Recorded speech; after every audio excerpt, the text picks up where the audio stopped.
its kind. The competition will be showcasing the physical and the mental fitness of the UPDF, of our military. So, if the commander of the armed forces can give chance to our CDF, it gives him, it is one of the most important things that we can commend to the President of the Republic of Uganda. We expect a lot of things. We expect food drills, we expect cane drills, we should expect a lot. Ugandans didn't know, or Ugandans think, the military or our soldiers cannot relate with the civilians. Come and witness it.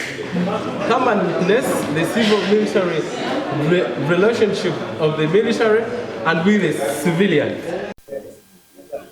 Amanya gange Mzee Honorable Semakula Bashir, Parliamentary Flag Bearer wa NRM Rukoma Simbi South, era nze Deputy Coordinator wa PLU Mugweta Masaka.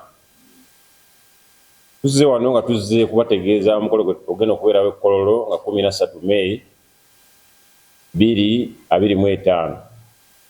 Omukolo ogwo gugenda kuba gugatta muntu wa bulijjo n'amagye. Abantu abasinga gye tuvudde edda nga tutali baana bato batulaga gavumenti ezaaliwo emabega nga amagye tegakolagana n'abantu. Abantu bajjanga ekiro funguwa mulango ne bayingira ne babba abantu ne bakola kinaye amagye twagala balaga ssaawa zino amagye gatuuse ne ba civilians. So tukunga bannayuganda mwenna mujje Kololo ku lunaku olwo mwerolere obukodyo bw'amagye bajje no bonna bameja jeno baani bonna mugenda balaba kwolwo ng'osobola okunyumya naye n'oba olina complaint yonna n'ovaawo nga ofunye answer kwolwo. Tubakunga mwenna mujje bannayuganda mwenna kole message mube mu bigambo mube mu ki twagala kukola message ku lunaku olwo bassebo ne bannyabo. Okulya n'okunywa byonna bireeyo tomooni. Emmere egenda kubaayo nga musendisa bigere ebyokunywa gyebiri mujje mwerolere mulabe ku Jeno Muhoozi Kaine Rugaba Kwolwo ye mugenyi omukulu omukolo ogwo mujje mumulabe mumwote buliro bassebo ne bannyabo. Era twebaza omukolo ogwaggwa. Omukolo gwasooka gwali Masaka, turn up yali nnungi. Omukolo ogwaddako gwabadde Kololo, turn up yali nnungi. So tubakungera ku mukolo guno ogenda okubeerayo ku Lwokubiri bassebo ne bannyabo mujje mu bungi kole message.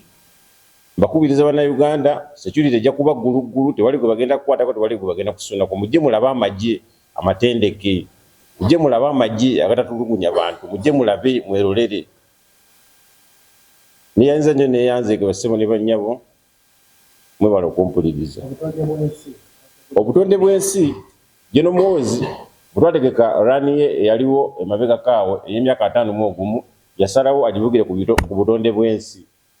Obutonde bw'ensi bassebo ne bannyabo nkubiriza bannayuganda mwenna buli omu w'olisimba omuti. Neebaza nnyo era Katikkiro ekintu ekyo Katikkiro akitadde nnyo mu Buganda. Omuntu wasi we bagenda okwanjula ku buko buli omu agenda n'omuti. So mbakubiriza bassebo ne bannyabo tusimbe emiti. Abasimba emmwanyi musimbe emmwanyi wala n'emmwanyi wegisimba oba osimbye muti naye oba contributinze ku butonde bw'ensi. So nkubiriza abavubuka mwenna abavubuka bangi mutunze ebibanja by'abakadde bammwe ne mugulamu bodaboda ne mukola ki bodaboda ne bakuba obutayimwa ne bazibba. So okutunda ekibanja kya mukaddewo nga afudde kubiriza ekibanja ekyo simbamu omuti simbamu emmwanyi olwoba okontributinze ku butonde bw'ensi. So n'olwekyo mbakubiriza mwenna mujje tubeere Kololo ku Lwokubiri bassebo ne bannyabo twaze sitaani.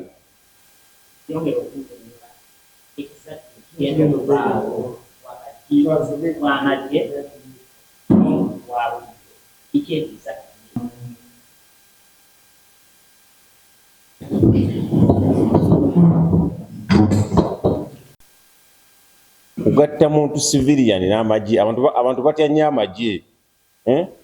Kyenkuzizaako emabega gavumenti ezaaliwo ng'abantu batya amagye walaba w'amagye adduka misinde naye kwegamba UPDF egeza kusembeza muntu wa bulijjo neki.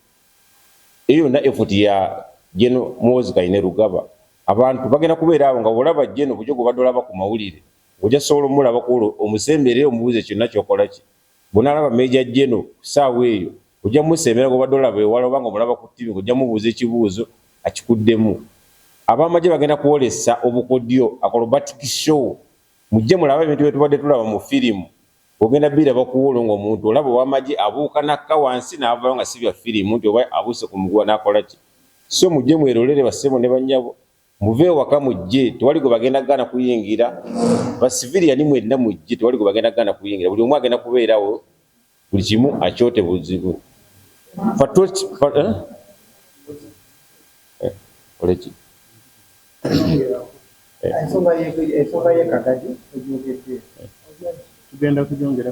waliwo agenda gyeyogerera enyini. This day, Friday, 9th May 2025, today, Friday, the 9th day of May 2025, Patriots Club Uganda is pleased to announce an upcoming military drill competition designed to enhance national security preparedness and foster unity between civilians and armed forces. As part of our commitment to strengthening patriotism in the country, Patriots Club Uganda wishes to invite civilians from all walks of life to actively participate in this event. The drill will take place next week, Tuesday, 13th May 2025, starting early morning at 8 a.m. The venue will be Kololo Independence Grounds. As the civilians, you will have the unique opportunity to engage with military professionals and experience firsthand the dedication and skills required to protect our nation. Your involvement will play a crucial role in promoting unity between civilians and armed forces. We encourage all of you to come early. The next activity after the UPDF-CDF Interforces Drill Competition will be as follows.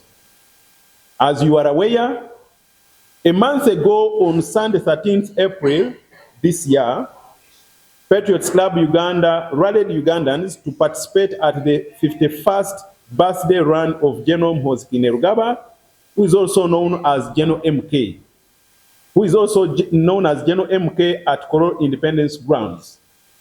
The run was successful. We want to thank all those who offered support and all the runners. General MK expressed a sincere appreciation to all of you for supporting his climate change mitigation plan.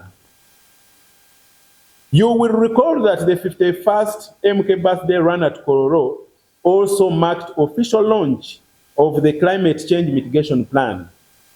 Today, we are here to disclose to you, following that launch, we are now expanding the campaign to the entire country.